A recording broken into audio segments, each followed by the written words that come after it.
A obra Política, de Aristóteles, constitui um dos pilares do pensamento político ocidental. Escrita no século IV a.C., ela apresenta uma reflexão sistemática sobre a vida em comunidade e as formas de governo, e o fim último da organização política. Diferentemente das concepções modernas que tendem a separar política e ética, Aristóteles compreende a política como desdobramento natural da ética. A cidade existe para tornar possível a vida boa. Aristóteles afirma que o homem é, por natureza, um zoon politikon, um animal político. Isso significa que a vida em comunidade não é fruto de mera convenção, mas uma exigência da própria natureza humana. A linguagem e a capacidade racional permitem ao homem discernir o justo e o injusto, o bem e o mal, tornando possível a organização de uma comunidade orientada por leis e valores. A cidade, polis, surge como culminação de formas mais simples de associação, como a família e a aldeia. Ela é autossuficiente e existe não apenas para garantir a sobrevivência, mas para possibilitar o florescimento humano. A finalidade da polis é a eudaimonia, isto é, a vida plena e virtuosa. Para Aristóteles, toda comunidade se orienta para um bem.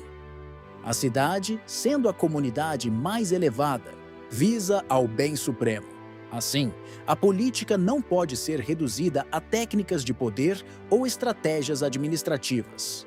Trata-se de uma ciência prática cujo objetivo é formar cidadãos virtuosos e promover condições para que vivam de acordo com a razão. A educação desempenha papel central nesse projeto.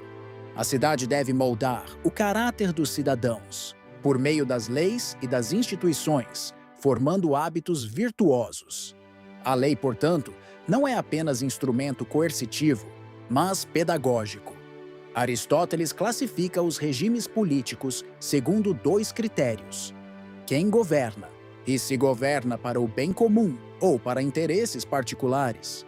Ele identifica três formas legítimas: monarquia, governo de um para o bem comum; aristocracia, governo de poucos virtuosos; politeia, governo de muitos em benefício coletivo; e três formas corrompidas: tirania, degeneração da monarquia; oligarquia, degeneração da aristocracia; democracia, entendida como governo da maioria em benefício próprio, quando se desvia do bem comum. É importante notar que o termo democracia em Aristóteles não coincide exatamente com seu significado moderno.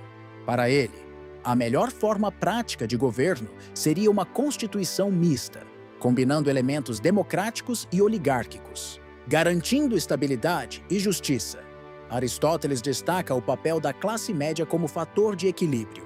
Onde há grande desigualdade entre ricos e pobres, surgem conflitos e instabilidade. Uma ampla classe média favorece a moderação e a harmonia social, pois evita os extremos. Essa análise revela o caráter empírico de sua investigação. Aristóteles estudou diversas constituições de cidades gregas para fundamentar suas conclusões, adotando método comparativo e observacional.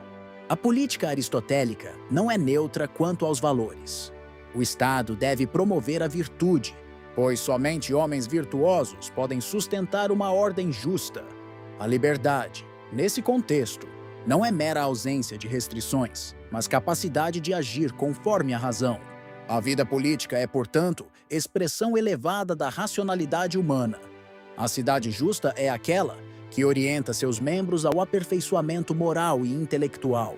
A política de Aristóteles permanece atual porque oferece uma concepção orgânica da sociedade, na qual ética, educação e governo se interligam.